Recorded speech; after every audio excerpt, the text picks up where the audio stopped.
श्रीमन नारायण दोस्तों, जय श्री कृष्ण। आपका बहुत बहुत स्वागत है। नवरात्र में जौ या फिर कहीं ज्वारे उगाना देता है भविष्य के शुभ और अशुभ संकेत। और आज आप इस वीडियो के माध्यम से जानेंगे 5 शुभ और 3 अशुभ संकेत जो कि ज्वारे या कह दें कि जो हम शारदीय नवरात्रि के दौरान कलश के आसपास बोते हैं वो ये संकेत हमें देते हैं। इनको पहचानने में आपको देर नहीं करनी चाहिए। नवरात्र में जौ बोने का काफ़ी अधिक महत्व और माना जाता है कि जौ सुख समृद्धि और खुशहाली का प्रतीक माना जाता है। अगर आप भी घर में कलश स्थापना आप भी करने जा रहे हैं या फिर आपने की हुई है तो जान लीजिए कि जौ से संबंधित शुभ और अशुभ संकेत कौन से होते हैं और इनको कैसे पहचान सकते हैं।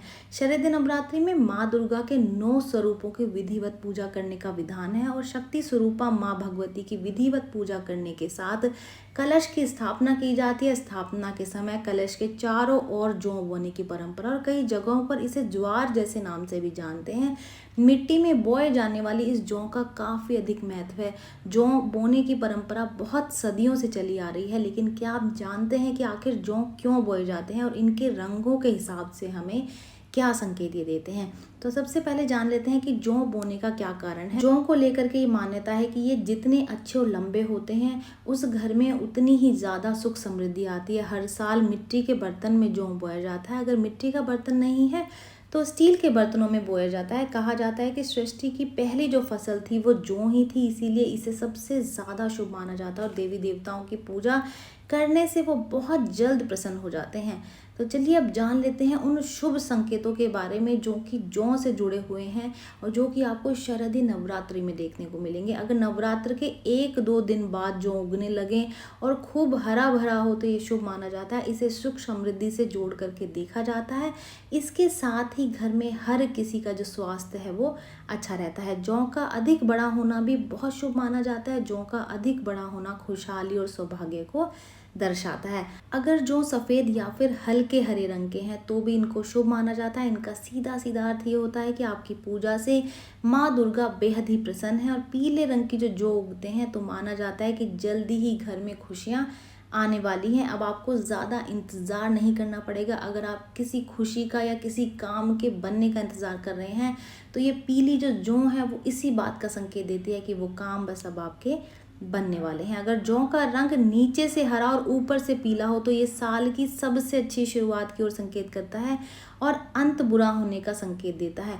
मतलब कि जो बुरा आपके साथ में चल रहा है, जो काम आपके बनते बनते बिगड़ रहे हैं, बस अब उनका समापन का समय आ गया है और अब आगे सिर्फ आपको खुशहाली ही देखने को मिलेगी। तो चलिए जान लेते हैं अशुभ संकेतों के बारे में कि जौ के उगने से वो कौन से 3 संकेत हैं जिनसे हम ये पहचान सकते हैं कि ये अच्छे संकेत नहीं हैं और हमें इनको देख करके तुरंत से सतर्क हो जाना चाहिए। बोए हुए जौ का ठीक ढंग से पानी और सब कुछ देने के बाद में भी उनका ना उगना ये अशुभ माना जाता है। काले रंग के जौ उगना भी अशुभ माना जाता है। इसका मतलब है कि आने वाले समय में कई परेशानियों का आपको सामना करना पड़ता है। अगर जौ सूखी और पीले रंग की है, जो कि सूखने के बाद में पीले रंग की हो जाती है, सूखी हुई जौ जो है वो पीली पीली से दिखाई देती है, सूख जाती है, तो इसका सीधा सीधा अर्थ यही है कि जीवन में कई संकट आपके आ सकते हैं। इसलिए संकट से निजात पाने के लिए माँ की आराधना करें।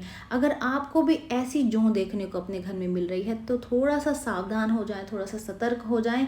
अगर आप कहीं पर भी पैसा लगाने वाले हैं, नया बिजनेस की आप शुरुआत करने वाले हैं तो थोड़ा देख परख करके ही इस काम को करें और माता रानी की जितनी आराधना करेंगे उतना कम होगा।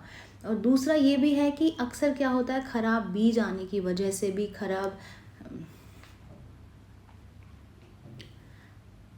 अक्सर जौ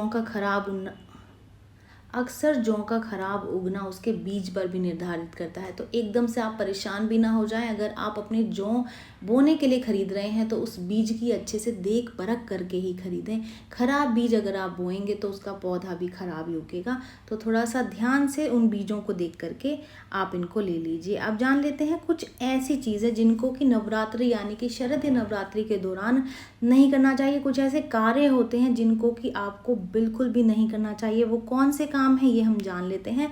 अगर आपने भी घर पर कलश स्थापना की है या फिर अखंड ज्योति जलाई हुई है तो पूरे 9 दिनों तक घर को खाली छोड़ करके नहीं जाना चाहिए। नवरात्रि के 9 दिनों में दाढ़ी, मूछ या फिर बाल भी नहीं कटवाने चाहिए। इस दौरान बच्चों का मुंडन भी नहीं करवाना चाहिए। नवरात्रि में प्याज और लहसुन का जो उपयोग है वो आपको बिल्कुल से भी नहीं करना चाहिए। इन्हें तामसिक भोजन की श्रेणी में गिना जाता है। नवरात्रि के दौरान व्रत रखने वाले व्यक्ति को काले रंग के कपड़े नहीं पहनने चाहिए। इस दौरान सिलाई या फिर कढ़ाई का काम भी नहीं करना चाहिए। लेकिन जो इनका रोजगार है, यानी कि जिनकी ये रोजी रोटी है, वो इस काम को कर सकते हैं। लेकिन व्यर्थ में ही सिलाई का काम आप ना जोड़ें नवरात्रि के दौरान। नवरात्रि व्रत के समय शारीरिक संबंध बनाने से भी व्रत का फल नहीं मिलता है। इस समय आपको ब्रह्मचर्य का पालन करना चाहिए। ये जो नियम है वो उन्हीं के लिए है जिन्होंने कि व्रत रखा हुआ है, जिन्होंने कि कलश की स्थापना अपने घर में की हुई है, जिन्होंने कि माता रानी का आह्वान किया हुआ है, जिन्होंने माता रानी को अपने घर में स्थापित किया हुआ है। ये नियम उन्हीं के लिए लागू होते हैं। और नवरात्रि के दौरान मांस, मछली और शराब के सेवन से भी बचना चाहिए।